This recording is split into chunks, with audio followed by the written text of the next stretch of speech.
there's something in it. Snake! Snake! Snake! This is the underworld. In here, be afraid. And for good reason. It's a hidden world of bears, snakes, crocs, and sharks. Talk about scared. I mean, I don't know what to do. My mission is to explore these subterranean lairs and enter a secret world of animals.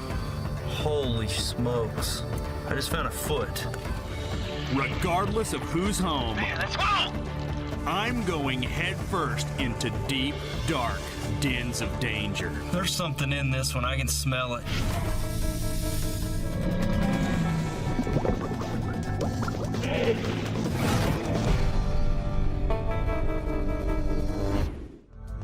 Beneath the earth lies an incredible world. Covert tunnels, dark dens, mysterious caves.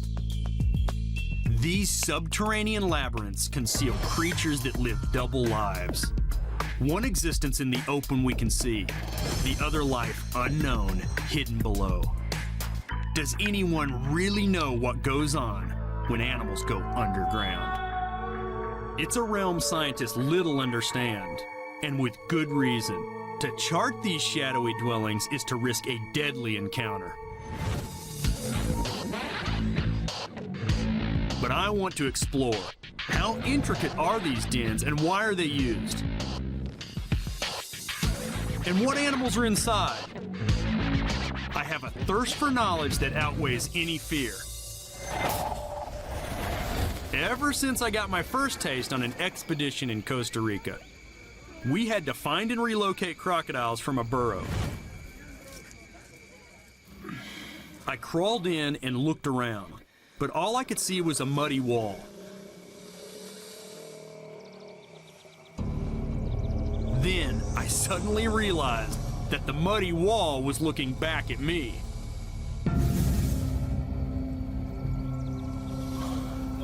Oh my God. The eye of a large croc right in front of me, and she's not alone. I got 1, 2, 3, 4. There are 2 over here. There's like 6. I got 6 crocodiles in here. I'd heard stories that numerous crocodiles would use a single burrow, but I wasn't really sure. Hey, hey, hey! We got movement. Very dangerous. I mean, I crawl in there and it's just a myriad of jaws, teeth, eyes, tails, claws. I do not like this situation. To capture these crocs, I had to go back in. Easy. It's not that easy. It scares me. Here he comes. 6 adults, all escaping the summer heat, sharing the one crocodile-dug burrow. It's incredible, but now I want to know more. I got a little sample of the crocodiles in the cave, and now I just can't get that taste out of my mouth. When it comes to exploring burrows, I've only scratched the surface. To learn more about the secret life of den dwellers, I need to dig deeper.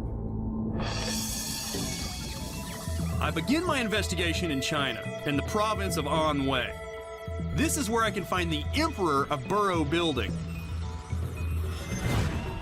China is well known for its dancing dragons, but it's also home to real dragons, the Chinese alligator. It's the most endangered of all croc species. Anhui is one of its last strongholds. There are gator burrows all along here. You gotta keep your eyes out for gators too. Yeah, here's a good one right here. These are by far the deepest burrows of any crocodile or alligator, sometimes over 20 meters long. To study these in the past, scientists have dug them up, but I'm taking a new approach. I want to explore and keep them intact. It's far more dangerous, but it will also be a lot more revealing, and it'll preserve a vital habitat. It's warm now, but in winter it snows, and that's when a good shelter is imperative, especially if you're a reptile. They go down into these burrows during the winter months. They slow their metabolism down. They go into a deep sleep. They hibernate and conditions warm up outside, they come back out of the burrow. This is no short-term lease. Gators create these burrows to live in for months at a time. I want to explore these dens and see how they're used. They may even be home to other creatures like scorpions and cobras. Yeah, this looks like a good one. You can tell this one's been used. The mud's smoothed down. There's obviously been an alligator coming and going. I think I'm gonna stick my head in, see if somebody's inside.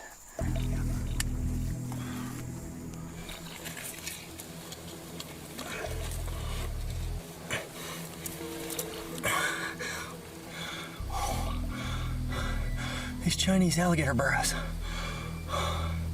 are tight, so the animals aren't that big. But boy, they're elaborate. Oh. Man, you talk about horrifying. I'm fascinated with these burrows, but they just flat out scare me. You get in there and it's tight. You don't know what's at home. Is there gonna be an angry alligator, a scorpion, a cobra? You just don't know. And there's no fast way to get out. When the space is too tight for Brady Bar, I use the Brady car.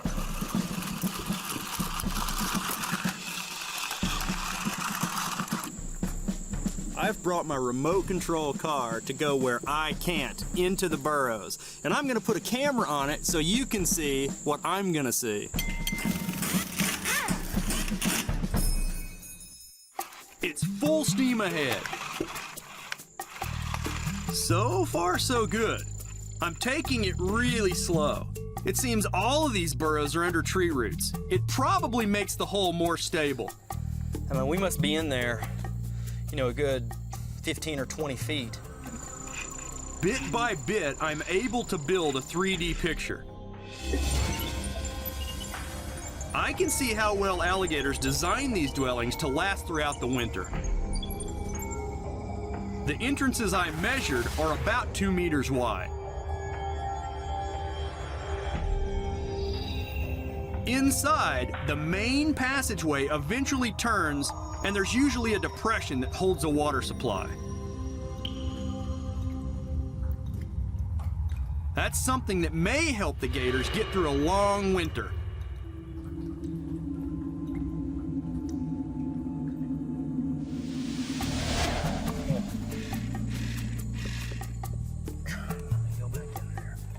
The floor is just too rugged. The Brady car is stuck. I've got my remote control car about 25 feet into this burrow, and it's down. I'm afraid if I pull the camera wire, only the camera will come out. There's only one thing to do. Once more into the burrow. Head first into the alligator's lair. I never like coming to a bend in the tunnel. I got a hard left turn. You never know what's gonna be on the other side.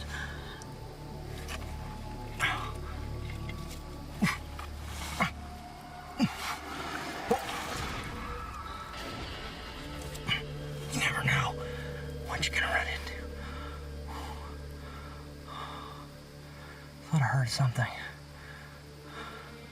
And you get in here and you start hearing things. I mean, it is a scary place to be. No. There's some. Hey, there's something in it. Shh.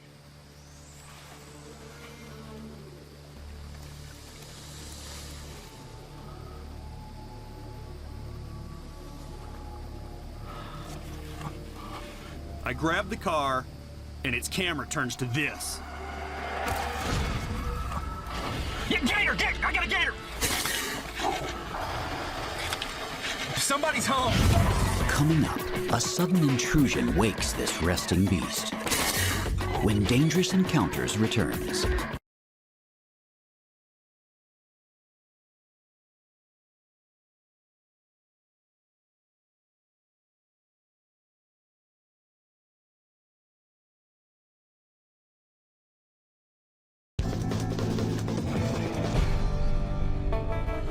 I thought this alligator burrow was empty.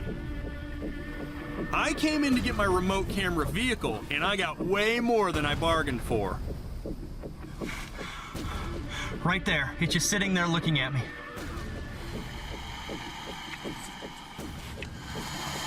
Okay, yeah, it's hissing. We have hissing.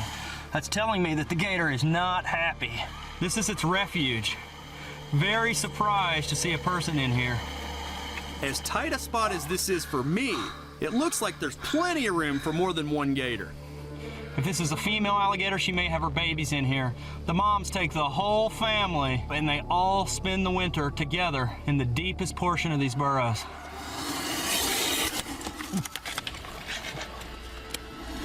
We do not want to measure this burrow. Exploring this den has been much more than just a dangerous encounter. Gator! I got a gator! There are less than 150 Chinese alligators left in the wild, and this is probably the only video of one inside its lair. There's Joss right there. Man, my heart just stopped. We definitely are not gonna be mapping this burrow. This one, we're gonna leave to the gator. That's just too dangerous for me. This den is off limits. It's rare to see hibernating animals, but I can learn more about winter dens by investigating the covert life of another species.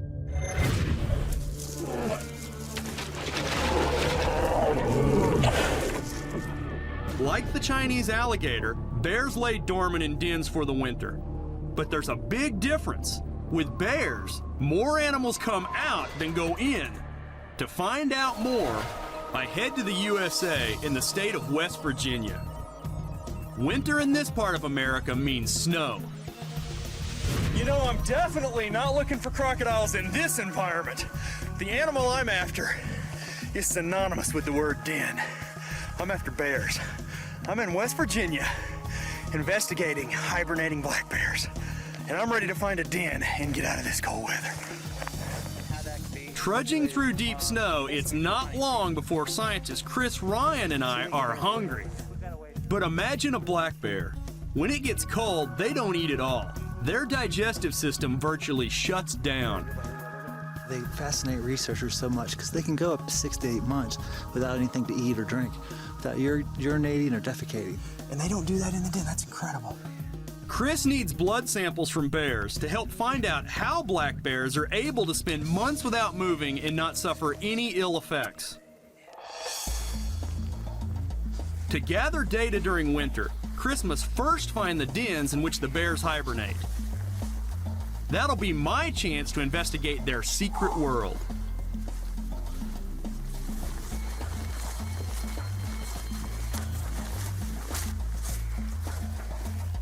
Many hours of walking through knee-deep snow, and finally... Yeah, we gotta be quiet. We're getting close. Chris said the den, or the cave, right down there in that rocky bluff.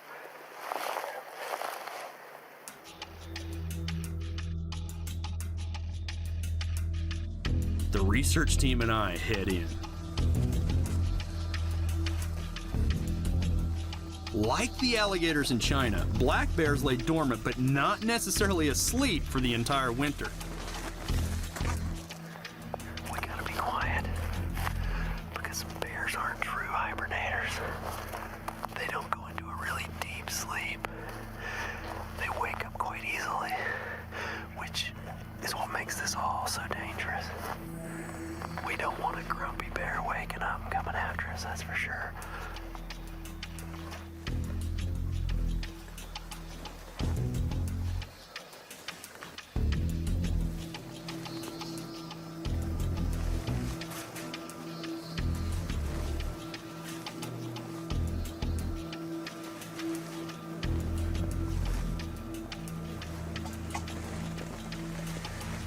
It's difficult to know if a bear's at home.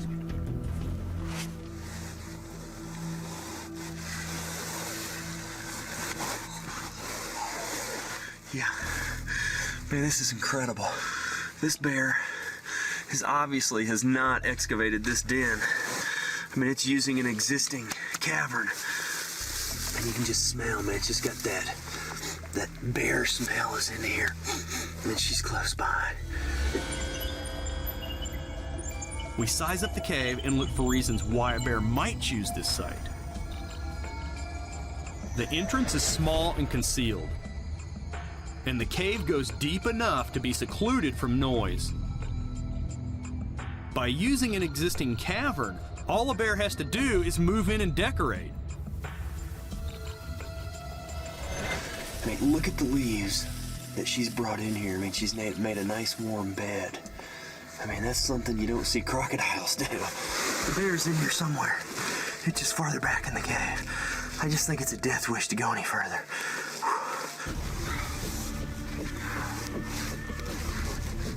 You can definitely smell bear in there. That's scary. I'll tell you what. If you're a bear, that's probably a great place to hibernate, a nice natural cavern. But I'm anxious to see a den that a bear has actually excavated. One that the bear has made, similar to the crocodile digging his subterranean lair. Let's go to the next one.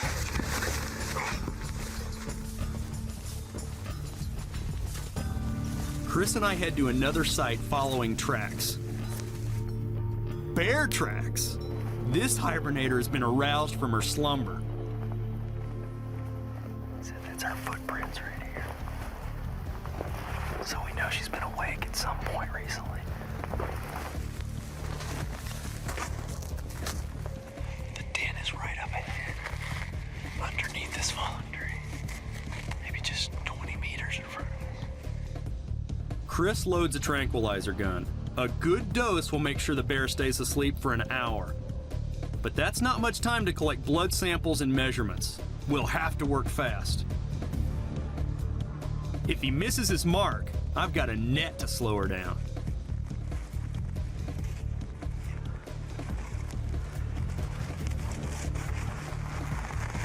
Yeah, I'd like to see us hold on to a 300-pound angry bear with this net.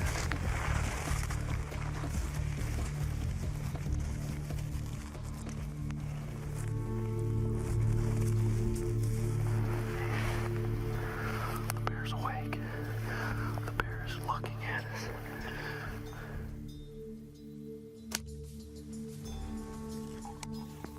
Fingers crossed the tranquilizer acts quickly. I waste little time and crawl in to see if it's worked.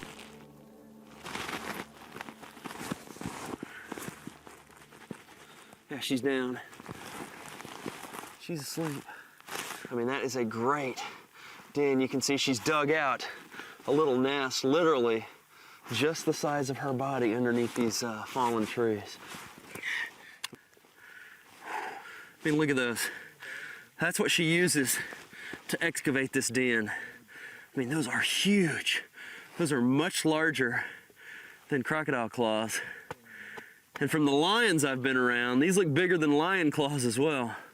These may be the biggest animal claws I've ever seen. This den is really tight quarters, and Chris needs to get this bear out to weigh her and take blood. We're gonna try to get her out of here? Yeah. That's gonna be like getting a cork out of a bottle. Oh, we'll get her out of there. As I start to move her, I hear something.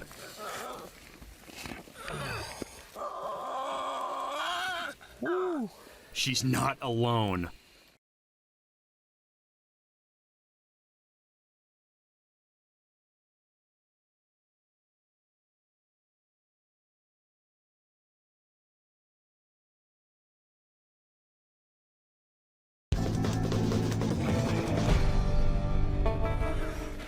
At first sight, this bear den is just a sea of fur. But it's more than just a tranquilized mother bear. It's a baby bear. I got her, I got her, I got her. I got her.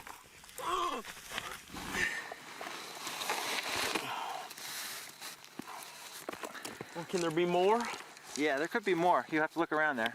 And they're crawling to the back of the den and they're hanging on to Mom with their claws. All right, I got one. Wow, they're big. Look at little Snowdy's face.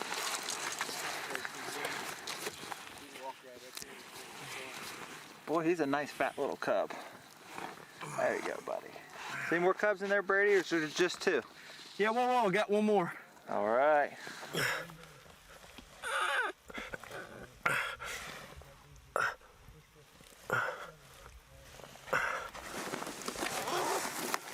Ooh, another good size one.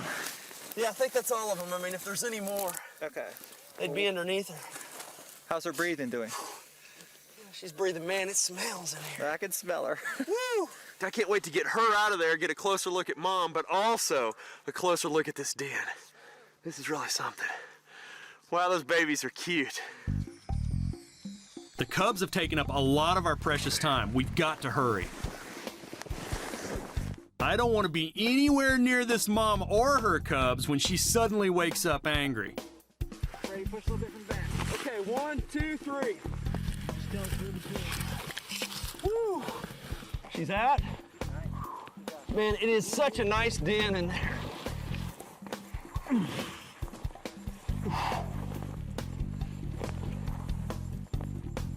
Wow, she looks a lot bigger out here than she did in there. All right, let's try to wear it.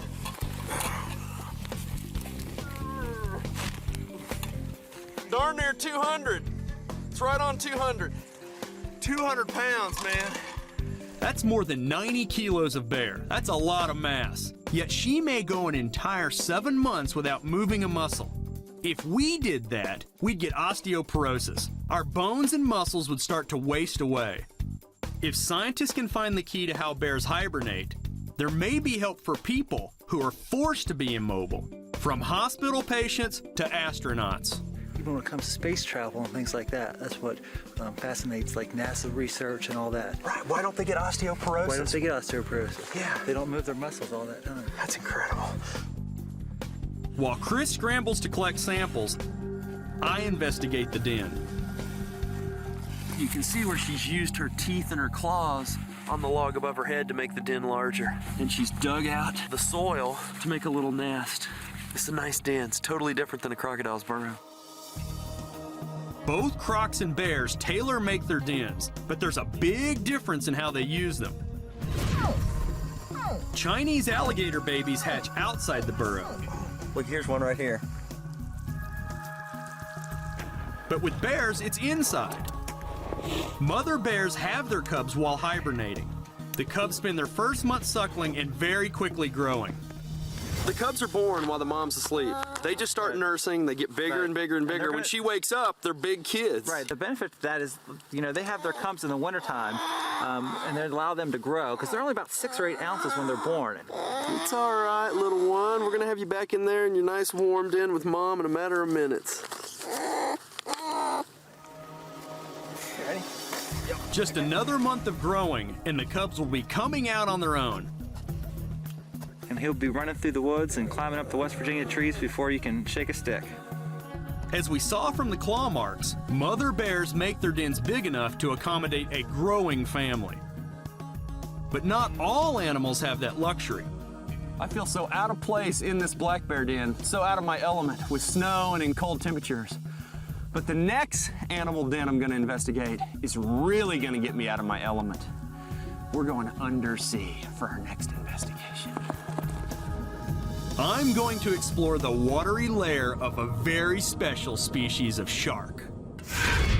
From underground to undersea, I head to Hawaii and the island of Maui.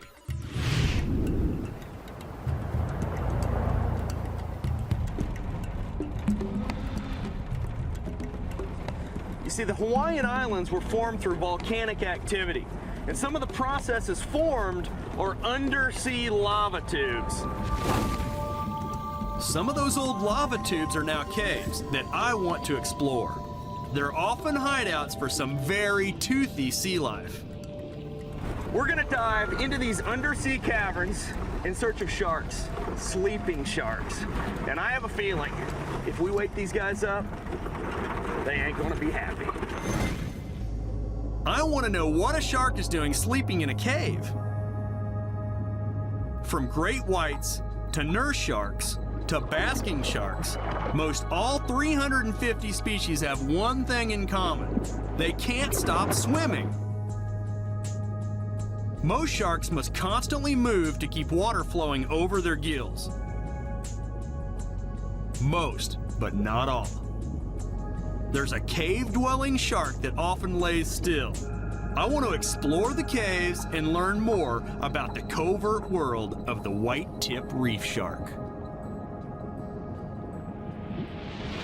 This guy's only about 5 or 6 months old. If you could grab hold of the Nick tail back Whitney here. is the expert I trust to take me through the mouth of a cave and away from the mouth of any sharks. Look, he's biting the towel. Oh yeah, he did latch onto that towel there. Better towel than our fingers. And in terms of Nick photographs the spots on the side of these pups. He wants to find out if these spots are like fingerprints and can be used to identify the same shark for life. This one's a little bit bigger. Nick also wants to see if the same white tips use the same caves or if they move around. He'll use DNA from tissue samples to see how different cave dwellers are related. And within about 5 or 6 weeks, if we were to come back, this snip that we take out of the fin is going to be totally healed. So I'm just going to put this. It's easy to get tissue in the lab, tricky in the field with big sharks and deep caves. Nothing makes the heart race like gearing up to dive with sharks. I mean, just getting in the water with sharks makes me a little nervous. Getting in the water inside the closed confines of a cave has me very nervous. What shouldn't I do while I'm in the cave? I think in general the rule is just like any other wild animal. Give it respect, give it its space, and make sure it has a way out of the cave. You never want to get between the shark and its only exit to the cave, because then it's liable to act like any other cornered animal and get a little more aggressive. All right. I'll be behind you when we're close to the exit. Except for this rock on this side. These scooters won't help us outswim a shark, but they'll sure get us to the caves faster. Oh yeah, check that out. That is so cool. Okay, here we go. Here's God, that is, first cave. that looks pretty spooky. If I'm a shark or an eel, I'm gonna be in there. So we're just gonna leave these here? Yeah, let's set them down here and then we'll just use our fins to propel ourselves back in the cave.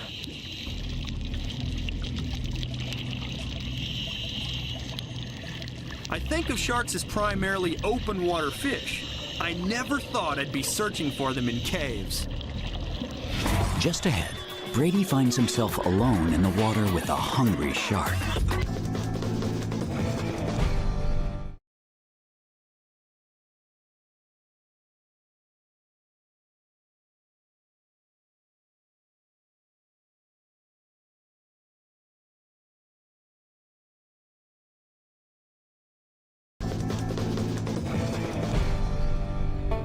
Man, there are so many crevices and cracks and holes and passageways in these caves. No telling what you're gonna find in here. Oh yeah, look at that. There's an old friend of mine. Always good to see a reptile. And it's a big turtle, a big green sea turtle. Look, it's asleep in here. Good to see one of these up close and personal. Man, they dive down in here, get a little nap, can hold their breath for an incredibly long period of time. Oh, we got movement. I woke him up. Uh-oh, backing out. Hopefully I can count on this big boy to help me out if the sharks give me any trouble. Oh, it's beautiful. The only time they come onto land is to lay their eggs, and that's only the females. The males never return to land once they're born. Boy, what a treat. Oh, it's beautiful. That's a big turtle. Like this turtle, I definitely like hanging around the cave entrance. There's probably more sharks further back, so... Oh, yeah, that's reassuring. Thanks, Nick. It's now back to business, but before I see any sharks, Octopus, octopus, octopus! It's an octopus on the ceiling, there's an octopus! oh, I've got to take a closer look at that. Oh man, he is so... Oh, he's sticking under my mask! Oh, he's got my face! Man, he's suckered onto my mask! Oh, hang on. I mean, that is so cool, but there aren't many people who've had an octopus stuck on their face. Hold on, I gotta get a picture of it. Come on, man, are you kidding me? Hurry, you gotta take a photo, take it quick. Come on. You really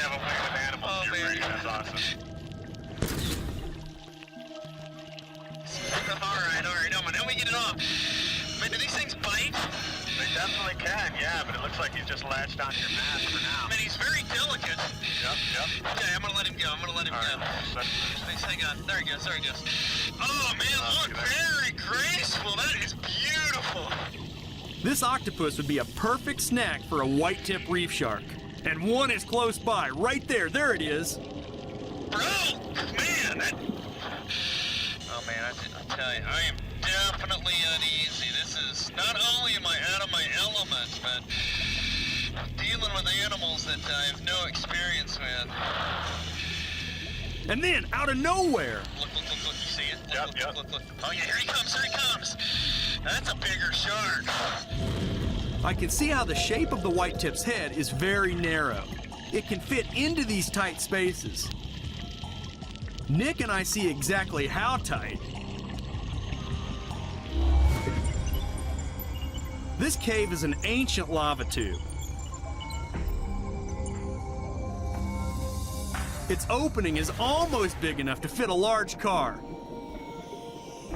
The passageway then continues back about 20 meters until it's too narrow to measure anymore. The cave walls are lined with deep crevices and ledges that the sharks lie under. Halfway in, there's a large air pocket.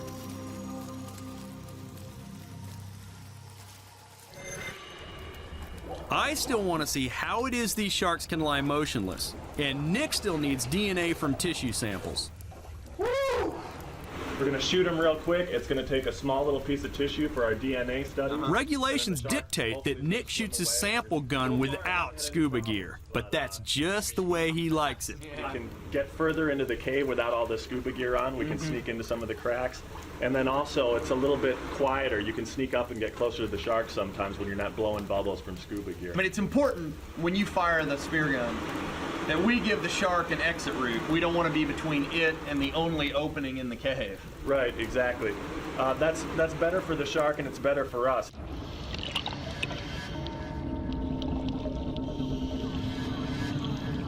When Nick fires his spear gun, the shark will definitely react, and there's no telling what it's gonna do or where it'll go. Okay, the shark's in position. Nick is taking off his scuba gear. He's gonna free dive down here, holding his breath, to shoot the shark and get a tissue sample. Here he comes. I don't know, he may have to go under the ledge to get these two. I mean, these are big boys, too. Looks spooky back up under that ledge. He's going for a shot right here. Man, I don't think he's gonna shoot it in the head. Oh, he went for the second shark! Oh, he went for the shark behind the first! The spear is stuck. I mean, I hope he's not tethered to that. There we go. Talk about some good aim. Man, shot it right past the face of the first shark. I don't know where that shark went. He's out here swimming around somewhere.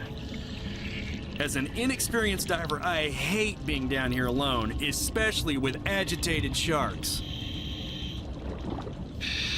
Whoa. That's a little too close for comfort. Oh, man,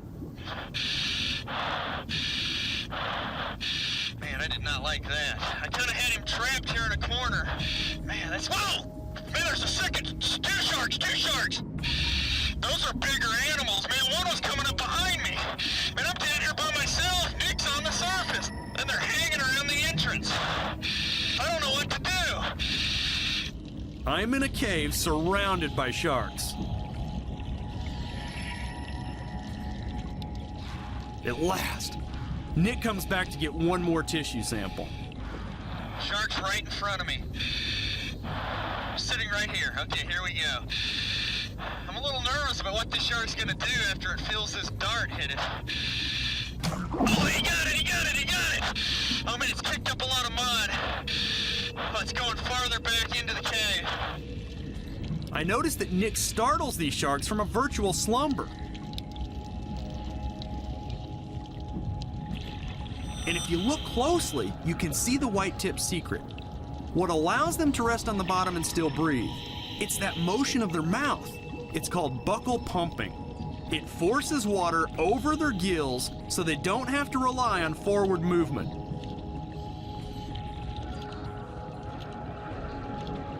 The white-tip's special ability to be still means they can rest in these caves all day long and do most of their hunting at night. I definitely want to get home before dark. That's enough for me. 2 sharks done. For his study, Nick needs to shoot samples from hundreds, but I'm heading up. I'm low on air. These shark caves are fascinating, but I'm off to see the ultimate in underworld labyrinths. It's time to go. Next, head first in a cramped burrow, Grady comes face to face with a deadly creature. Snake! Snake! Snake!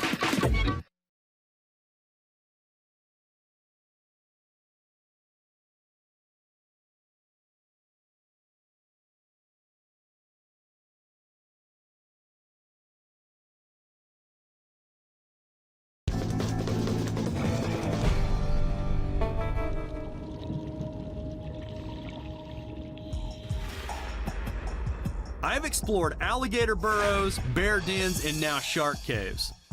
A shelter from the elements, a chamber to birth, and a place of seclusion. All these lairs are fascinating, dark, and dangerous. But I've yet to explore what I consider the ultimate underground ecosystem. The fearsome burrows of the deadly African aardvark. Well, okay, maybe it's not that deadly. Aardvarks are like big-eared pigs that eat ants and termites, but lots of danger lurks in their underground lairs. Aardvarks do all the building, but they aren't the only residents. Their burrows are often occupied by some other very lethal creatures. I want to explore these mysterious dwellings to see who's home and why. To find the burrows, I'm heading to the searing deserts of South Africa. It can be a dangerous proposition if I run into an aardvark that's not expecting company. It can even be more dangerous if I run into one of the many tenants that also use these burrows. Animals such as the hyena, the leopard, porcupine, warthog, and any number of venomous snakes. This investigation definitely is not for the faint at heart. That is an aardvark burrow. And you can see the incredibly large size of that hole. That's needed to get the big mass of an aardvark underground. Some holes are just too small to get a good look inside, but others definitely make up for it. Good gosh. This may be the mother of all aardvark burrows. Look at the size of this. I mean, no telling what's inside of here. I want to check it out first, then I'm anxious to get some measurements on a burrow this size. As I explore each burrow, I measure the dimensions. Aardvarks dig lots of tunnels, not just one.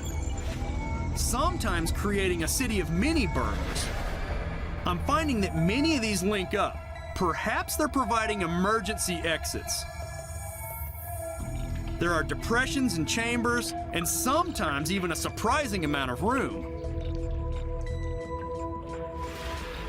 To find out how consistent these features are, I need to search out more burrows. This one smells like death. I'm gonna have to keep my nerve. If I scream, put down the camera, come get me.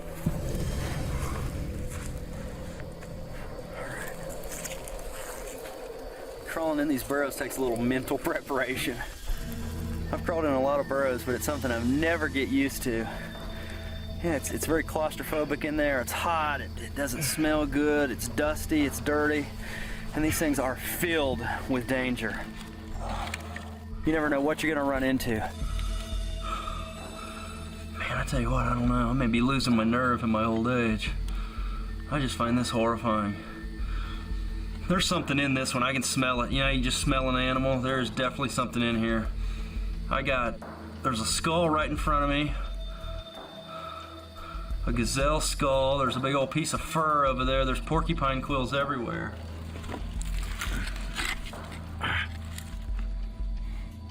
Holy smokes. I just found a foot.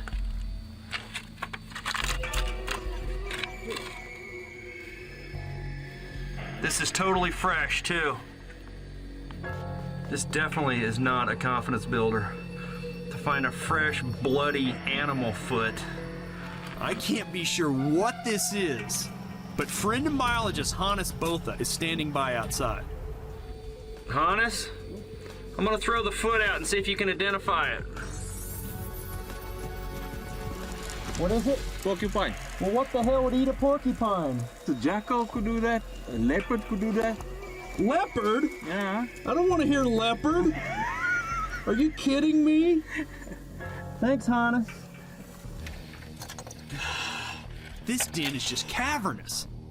I'm just too curious to turn back.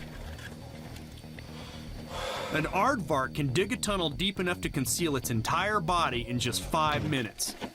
And clearly, they don't stop there. Oh, man. 2 blind passageways. There's a little rise in the tunnel. I don't know what's on the other side. And then a passageway goes off to the right and to the left.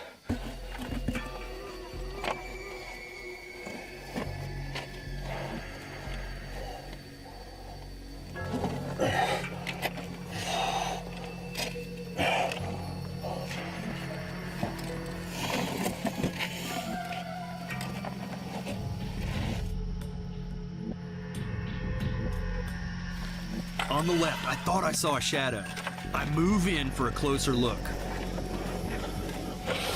Snake! Snake! Snake! I need the snake tongs! Hurry! Hannes, give me the tongs!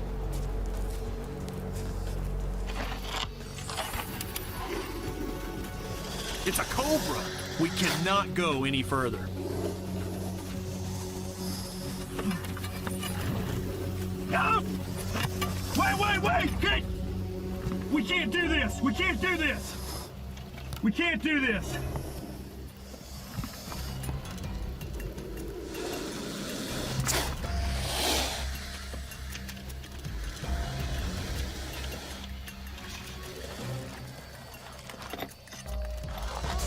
Ah!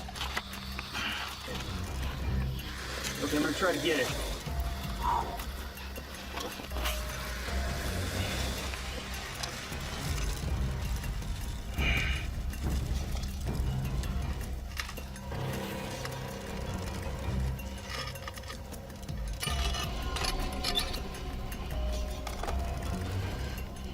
All right, I've got the snake. I've got the snake secured. This snake's venom is potentially fatal. I've got it, but how the hell do I get out? Man, I don't know what to do. Man, I just talk about scared. I mean, I want out of this burrow. I got a very dangerous snake in my hands. You just see me shaking. Hannes, I gotta get out of here quick. I'm getting claustrophobic. I think you're gonna have to pull me out by the feet. Okay.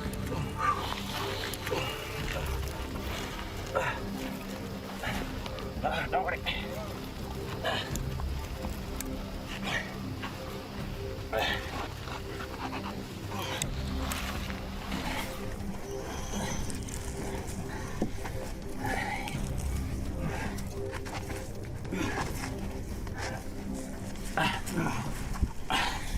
You okay? Yeah. Man, I'm not kidding you. Honest, I've dealt with giant crocs. I've been in the water with sharks. I've put my hands on most of the most deadly snakes on the planet. I've never been as scared as I was in that burrow. This is a very, very dangerous snake. I'm very nervous and scared when I run into these on the surface. But down there in very tight quarters, it's claustrophobic. I didn't think I was gonna get out of that one. It's an Egyptian cobra. Found here in South Africa. Now see, this is one of the animals that relies on these aardvark burrows for their survival. Because daytime temperatures out here on the surface get very, very hot, well over 100 degrees. These snakes can't survive that. They have to escape the heat of the day in these aardvark burrows. Then when night falls, they come out and they go on the hunt, and that's when they make their living. They're out here looking for small birds, small mammals. These guys are even snake eaters. These guys eat a lot of puff adders, believe it or not, which is another very dangerous, deadly snake here in South Africa. I have never been so scared. Thank you for pulling me out. I didn't know what I was gonna do.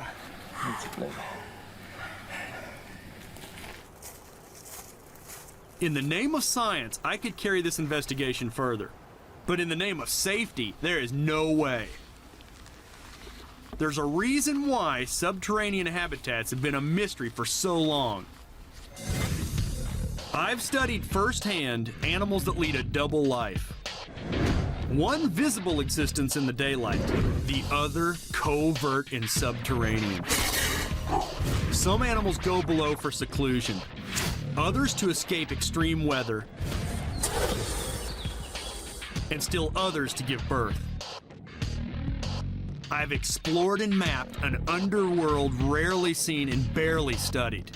And the toughest part, being brave enough to stick your head in. I've definitely had my fill of aardvark burrows for today. I'm out of here.